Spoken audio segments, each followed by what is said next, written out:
How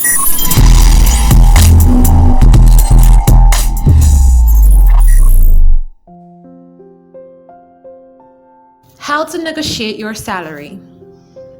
So you have gone through so many processes searching for jobs, then you have gone through so many interviews, and finally you've gotten a job.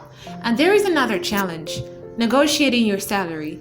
So many people are being paid way below their real worth in their different jobs, not because their employers do not know that they're being underpaid, but because the people doing the jobs didn't stand up for themselves and state their price. Why? Fear. In a company, like 20 out of 100 of the employees actually negotiate with the company. Most people feel awkward negotiating their salary with their employers, so they end up being paid way below their actual worth. How would you feel if you're being paid $100 in a job where you could be paid $250 just because you didn't negotiate properly? In order to avoid this loss, the first safest thing to do before going on a job hunt is to make sure your bargaining skill is strong. You can try yourself out and go out, sell things, and see if you can convince your buyer to get what you're offering at your price. If you are able to get your buyers to buy at your price most times, then you are ready for your salary negotiation. Here are a few tips on how to negotiate your salary to get an amount that is actually worth it. 1. Make your research.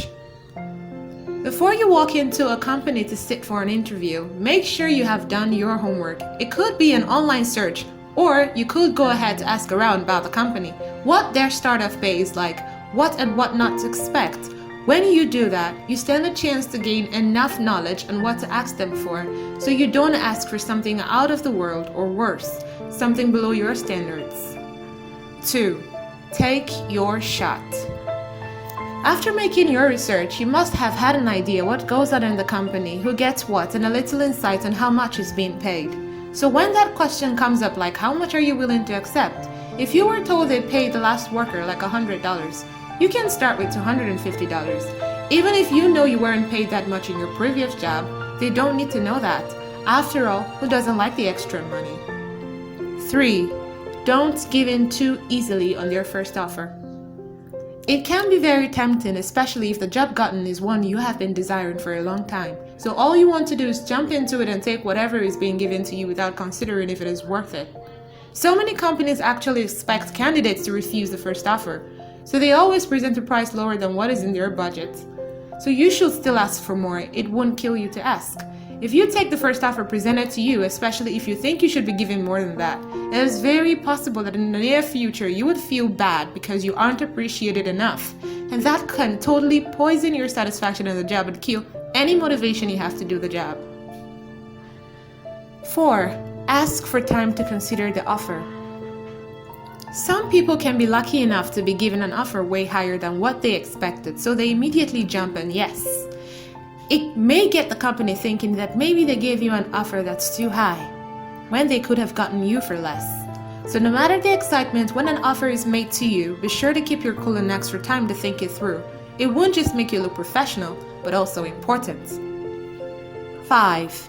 Ask for a little bit more than what was offered. Don't go all lightning and thunder on them. Just a little bit higher wouldn't hurt. Let's say you want to get paid $50,000 per year, and they made an offer of $45,000 per year. So what you are going to do is add a little more on what you actually want and ask for $55,000 per year. You would notice that they will finally fall back from the $55,000 you asked for to the $50,000 you wanted. So in order to get your best offers, just ask for more than what you really want, and their offer will definitely get to what you had in mind. 6. Keep your problems to yourself. It can be tempting to play the cards of telling them about what you're going through and how many bills you've got to pay. But who doesn't? Everyone has bills to pay, so telling your employer about all the problems you have to solve will just reduce your self-worth and make you look like a beggar. Instead, you would want to show just how much you're worth by telling them to consider all you can bring to the table. The places you have managed, your experiences, and how much of an asset you can be to the company if you're given the chance to show your worth. 7. Ask for other options. If the employer is unable to provide the salary amount you asked for, you don't need to lose hopes. They may be able to offer other forms of compensation. Be ready to ask for more other options in a situation where the employer immediately lets you know they cannot increase the salary offer. In some cases, they may just be as valuable or more than money.